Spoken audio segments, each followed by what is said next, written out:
merupakan wilayah di Provinsi DIY di mana sebagian besar bentang alam di Gunung Kidul ini merupakan bentang alam kars, di mana bentang alam kars ini memiliki ciri yang khas, yaitu banyak sekali lubang-lubang yang bisa ditemukan di berbagai bentang alam kars di sana, baik yang berukuran kecil hingga besar, sehingga tidak heran bila kita bisa menemui gua-gua besar yang ada di sana, seperti Gua Pintul, Gua Jomblang, dan Gua Cokor. Nah, dikarenakan bentang alam di sana kars dan mereka punya lubang-lubang yang bervariasi bentuknya, jadi ketika hujan, airnya itu langsung turun ke bawah tanah. Jadi nggak diam di permukaan, tapi dia langsung turun ke bawah tanah.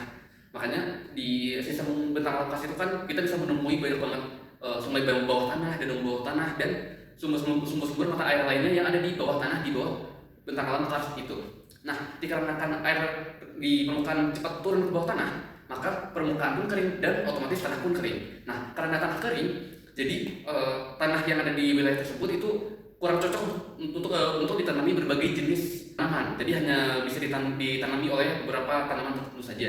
Nah, untuk mengatasi hal ini, warga Gunung Kidul telah melakukan beberapa metode adaptasi, seperti melakukan tradisi ngau-ngau, di mana tradisi ini ialah menggali tanah sedikit, menaruh bibit, dan menutup tanahnya, dan dibiarin sampai bibitnya itu tumbuh.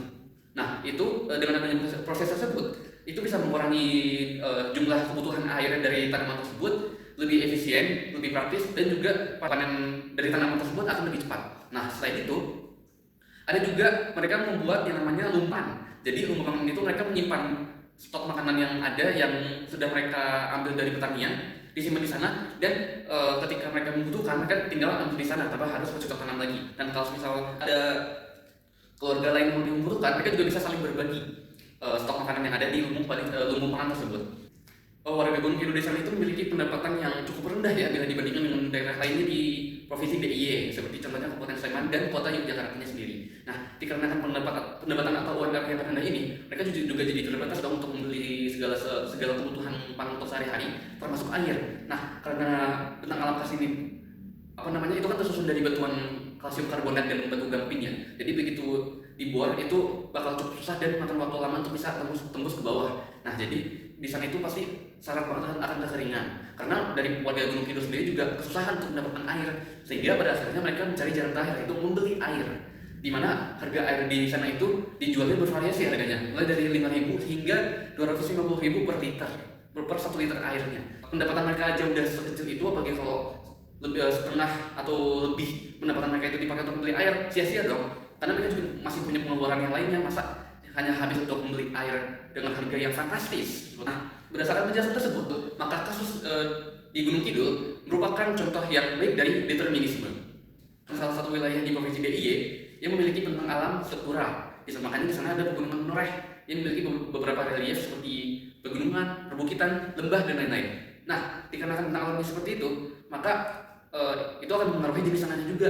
Kenapa? Karena begitu pegunungan yang berbasis struktur ini erosi, maka ia akan menyebarkan berbagai unsur mineral dan logam yang nantinya akan tersebar di seluruh wilayah Kulon Progo. Nah, dikarenakan hal tersebut, maka jenis tanah di sana pun subur. Jadi, karena selain dipengaruhi oleh adanya bentang alam struktural, tanah di Kulon Progo ini juga dipengaruhi oleh erupsi Gunung Merapi, sehingga zat hara dan unsur-unsur mineral yang ada di sana juga akan makin meningkat. Nah, makanya tidak heran kalau kita lihat di sekitar wilayah banyak wilayah Kulon Progo itu bisa kita temui banyak banget ladang, persawahan, dan kebun-kebun yang bisa kita temui di berbagai tempat di Kulon Progo. Tidak terkecuali di pesisir pantai.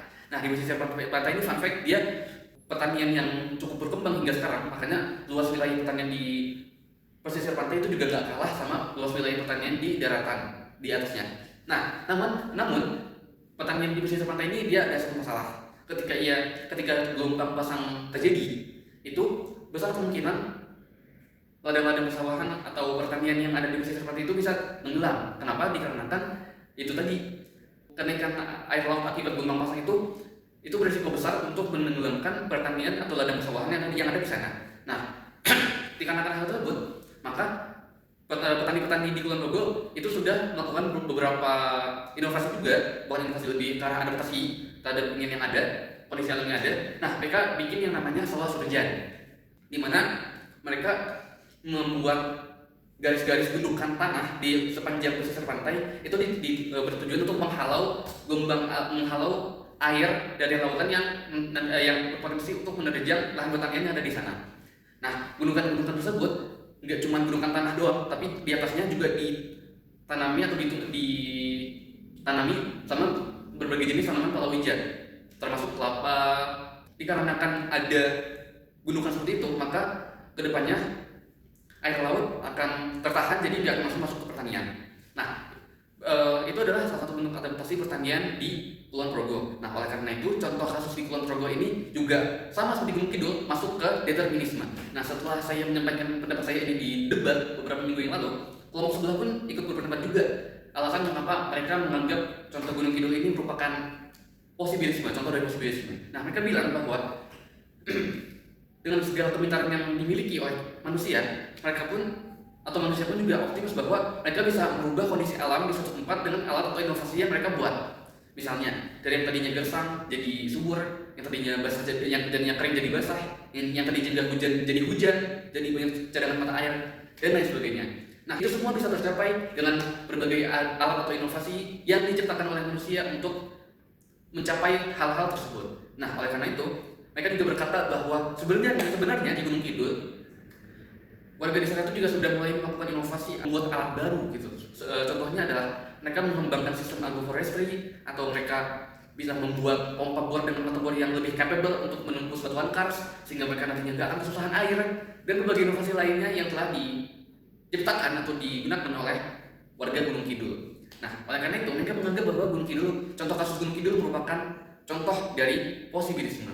Nah, saya merasa bahwa pembangunan IKN itu merupakan contoh dari posibilisme. Nah, namun lebih tepat kalau kita sebut itu contoh negatif dari posibilisme atau negatif posibilisme. Kenapa? Karena negatif posibilisme ini di mana manusia ini terlalu percaya diri akan kemampuannya untuk bisa merubah alam yang ada hingga menjadi apa yang mereka inginkan. Contohnya ya persis banget ini contohnya IKN. Mereka mengubah dari tadinya hutan lebat, hutan tropis, menjadi suatu kawasan wilayah perkotaan, ibu kota negara. Nah, yang jadi pertanyaan adalah apakah mereka sudah melakukan kajian pemilihan lokasi untuk IKN sebelumnya? Kalau udah, kenapa mereka malah memilih untuk membabat hutan alami hanya untuk memuaskan keinginan mereka untuk menciptakan mahakarya, karena kepemimpinan mereka itu sangat singkat, tanpa memperhatikan kondisi ekologis dan ekosistem dan berbagai flora dan fauna yang endemik di sana, contohnya seperti orangutan. Jadi menurut saya di sini pemerintah Indonesia harusnya lebih jeli atau lebih teliti lagi dalam melakukan kajian untuk pemilihan lokasi wilayah IKN. Jadi begitu IKN sudah mulai proses pembangunannya seperti saat ini, itu harusnya dibangun di wilayah yang sesuai peruntukannya untuk dibangun wilayah perkotaan, bukannya hutan alami yang malah dibabat habis menjadi wilayah perkotaan seperti itu. Mereka ini terlalu percaya diri hanya untuk ambisi yang singkat seperti itu. Nah, mereka sih bilang ya kalau keberadaan IKN ini kan di Kalimantan Timur ya, jadi letaknya itu di tengah-tengah Indonesia katanya tuh. Nah, mereka juga beralasan pemilihan lokasi di wilayah Kalimantan Timur, tepatnya di Penajam Pasar Utara ini, untuk meratakan perekonomian di wilayah Indonesia Timur. Seperti itu. Nah, memang sih sampai saat ini belum kedengaran lagi ada bencana alam kayak banjir bandang, tanah longsor kah, tanah ambles kah, belum kedengaran sih sampai sekarang di wilayah IKN. Cuman harusnya mengelola IKN sekarang ini harusnya mereka udah punya mitigasi atau persiapan apabila terjadi bencana alam, itu udah punya langkah mitigasinya, udah tahu langkah evakuasi yang baik dan benar gimana. Terus itu. Dan selain melakukan langkah mitigasi seperti itu, mereka juga harusnya lebih selektif dalam memilih wilayah mana nih yang harus dibuat dibikin pembangunan, yang mana kan wilayah yang cuman boleh buat hutan aja, nggak boleh dibangun apa-apa seperti itu. Nah, sebenarnya kita juga tahu kalau IKN itu mengusung konsep green city. Jadi walaupun hutannya dibabat habis untuk pembangunan ibu kota, tapi ibu kotanya ini berkonsep hijau gitu. Jadi kota itu punya ruang terbuka hijau, terus memperbanyak tanaman di pinggir jalan atau di sekeliling gedung dan sebagainya. Karena itu untuk menjaga ekosistem agar kedepannya wilayah IKN ini bisa lebih menyatu dengan alam gitu. Jadi diharapkan bencana-bencana yang terjadi seperti banjir bandang, tanah ambles dan lain sebagainya itu bisa lebih dikurangi dengan implementasi konsep green city ini.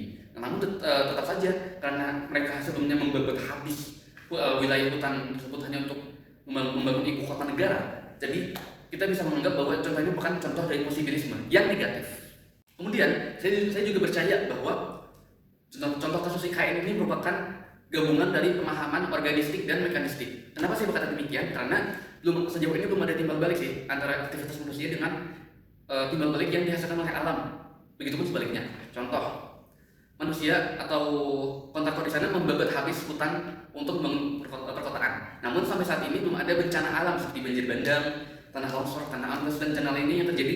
Namun saat ini di waktu yang bersamaan pengelola IKN juga mengimplementasikan konsep Green City seperti yang tadi saya bilang. Maka saat ini belum ada interaksi yang langsung antara manusia dengan alam seperti itu. Jadi menurut saya contoh kasus di IKN ini juga merupakan gabungan dari contoh dari pemahaman organistik dan mekanistik. Dari dasar tersebut, saya berani untuk mengatakan bahwa saya akan tetap berada pada pemahaman determinisme. Kenapa? Karena walaupun saat ini sudah banyak banget alat atau inovasi sudah diciptakan oleh manusia, namun pada hakikatnya kemampuan manusia tidak akan pernah bisa melebihi kemampuan dari alam itu sendiri. Seperti itu. Walaupun kita sudah banyak memodifikasi alam, tapi pasti ada aja suatu saat di mana alam akan mengambil alih segala hal yang sudah manusia ciptakan. Gitu. Nah, namun tidak menutup kemungkinan bahwa di suatu saat nanti ada suatu peristiwa yang ternyata menguntungkan kita sebagai manusia dan juga menguntungkan alam.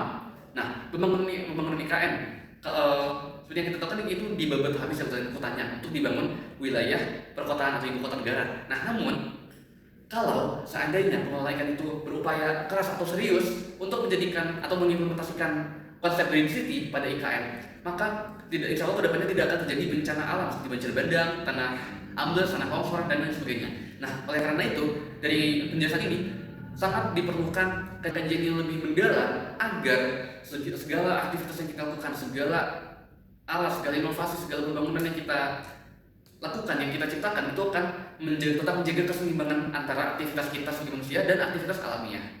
Nah, saya juga berpendapat bahwa pemahaman gabungan antara determinisme dan positivisme itu sangat cocok untuk diterapkan di Indonesia, sehingga kedepannya diharapkan masyarakat di Indonesia mampu untuk menciptakan alat atau inovasi yang bisa berdampak baik atau positif tidak hanya kepada kita sebagai manusia, namun juga kepada lingkungan alamiah di sekitar kita. Sehingga diharapkan kedepannya kita bisa hidup di lingkungan kita sekarang dengan segala alat atau inovasi yang kita ciptakan tanpa mengubah ekosistem alami di sekeliling kita secara keseluruhan.